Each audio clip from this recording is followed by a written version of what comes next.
Hello everybody and welcome back to another video on the channel. We are back again with the tips today. Let's quickly go over my round 2 tips. I got 5 out of 8. Pretty average round. I just went through all the favourites last week and most of them got up. There were a couple of pretty unexpected upsets like St Kilda beating Geelong. I don't think many people expected that to happen. Geelong, they were awesome in round 1 and the Saints, they were terrible. But yeah, the Saints at one stage were leading by 40 points. The Cats, they very nearly made a comeback, but the Saints held on. And then we had North Melbourne destroying the D's in what is potentially a coming-of-age performance. And I also tipped Fremantle to beat my boys, the Swans. Happy to get that tip wrong. So 5 out of 8 for the round. Let's get into round 3. Alright, starting things off with Thursday night footy, we've got a very interesting matchup here. The Bombers taking on Port Adelaide. Port, they responded after their embarrassing round 1 matchup by doing what they had to do against the Tigers. I think that was a pretty expected result. Richmond obviously weren't going to back up their fantastic win in round 1. I don't think anyone expected them to, and Port Adelaide, they did it pretty comfortably, had the game wrapped up by quarter time. They sort of slowed down a bit at the end, but by that point, it didn't really matter how much they won by. The Bombers, they were very, very poor against Adelaide. Just absolutely no signs of a cohesive defensive game plan. Just terrible. At times, it looked like the Crows weren't even trying. They subbed Isaac Rankin despite not even having an injury halfway through the third quarter. That's how well they were going. That's how easy they were doing it. And 161 points is just terrible. Zach Merritt is the only one who can hold his head up high after that game. I think that they'll come back and play better, but Port Adelaide, they're the more talented lineup. They're the team I trust slightly more. So I'm gonna tip Port Adelaide to win this one by 25 points. Essendon, you'd think a good goal for them should be to aim to try and keep Port Adelaide under 100 points. But based on what we've seen in the first 2 rounds, I'm not sure if they're capable of that. So Port Adelaide by 25. Carlton taking on the Bulldogs now for Friday night footy. This is going to be an interesting matchup. Carlton just need to win this one. If they don't, they're 0-3, and well, maybe finals is going to be a stretch too far from there. I know Hawthorn did it from 0-5 last year. Sydney had done it from 0-6 in the past, but just with the way they're travelling at the moment, it's looking pretty bleak. The Dogs, I think they can be pretty proud of their round 2 performance against Collingwood. They should have won that game. The umpires, in my opinion, robbed them. I've done a video on that. And they're severely undermanned, so the fact that they were able to go toe-to-toe with Collingwood and almost win it, even with the umpires against them, I think it was a commendable effort. But Carlton, they just have to win this game. If they don't, all hell is going to break loose. I'm going to tip them by 10 points. I don't quite have full trust in them, and a lot of people are tipping the Dogs. In fact, I'd probably say that they would be favourites going into this game, the Dogs.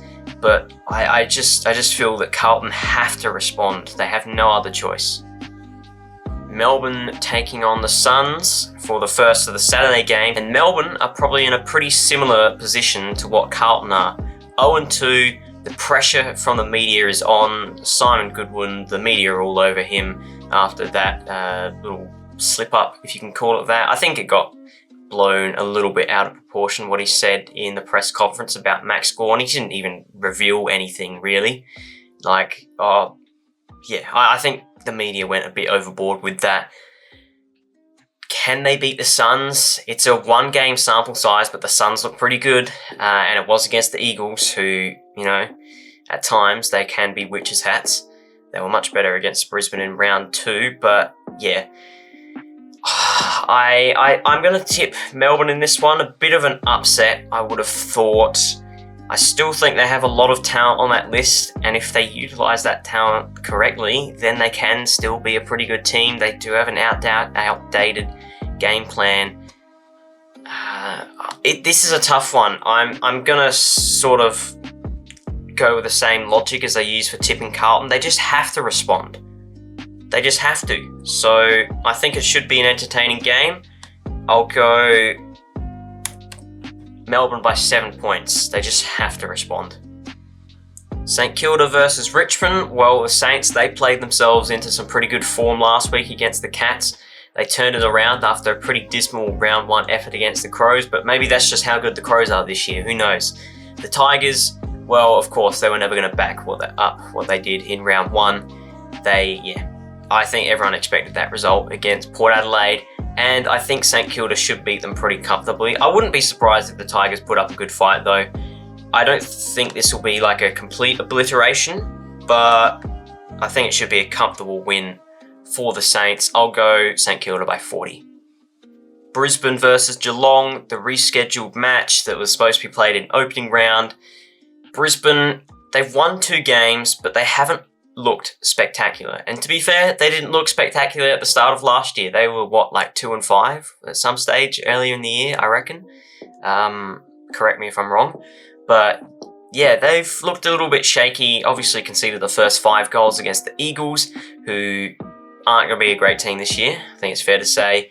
Geelong, well, they lost to the Saints, who pretty much no one saw that one coming. And at one stage, it was looking like it was going to be a pretty heavy defeat. They saved face, almost made a comeback, but just couldn't get over the line in the end. At the Gabba, I think that you would think Brisbane put in a better effort this week than what they did to start off with against the Eagles. They're coming up against an actual serious opponent. I still think that they are a very good team, Brisbane, and so are Geelong, to be fair. Is Bailey Smith going to be back for this game? I'm not sure. He was a laid out 1 or 2 week calf injury. I'm going to tip Brisbane since it's at the Gabba, but could see this one going either way. Let's say Brisbane win this one by 13 points. Hawthorn, they are flying at the moment, 3-0, and they're going to be playing their first game in Tasmania for the year against GWS. This is going to be a very interesting matchup. Both teams undefeated, both teams looking very good. In Tasmania, I think Hawthorn are the better team. Even if it wasn't in Tasmania, I still think Hawthorn are the better team. GWS, obviously playing a lot of games in Canberra as well. They should be fairly familiar with cold conditions as well. So I could definitely see this being a close matchup. I am going to go with the favourites though, the Hawks. They are flying at the moment, and I'm going to tip them to continue their run. Hawthorn by 18 points. Well, suddenly this game looks a lot more interesting than what it did at the start of the season. Adelaide taking on North Melbourne. The Crows are flying, and North Melbourne, well, they just came off a brilliant win. Both teams look like exciting, attacking, fast-paced, brilliant teams to watch when they're on song. The Crows, they've nearly scored a combined 300 points in the first 2 rounds. Became one of only very few teams in the last few years to score 25 goals in a game. That is not easy to do. And North Melbourne, well, if they play a full 4-quarter performance, at their best, they look very capable of scoring 25 goals themselves. It's going to be up and down for the Roos, and at Adelaide Oval, I think Adelaide should have their number. Should be a high-scoring, entertaining game of footy, though. We'll go Adelaide by 30 points, but excited to see how this one plays out. Final game of the year, it is the Spoon Bowl, 17th versus 18th. Fremantle, they have been very disappointing to start off the season. I thought they were going to be a great team this year.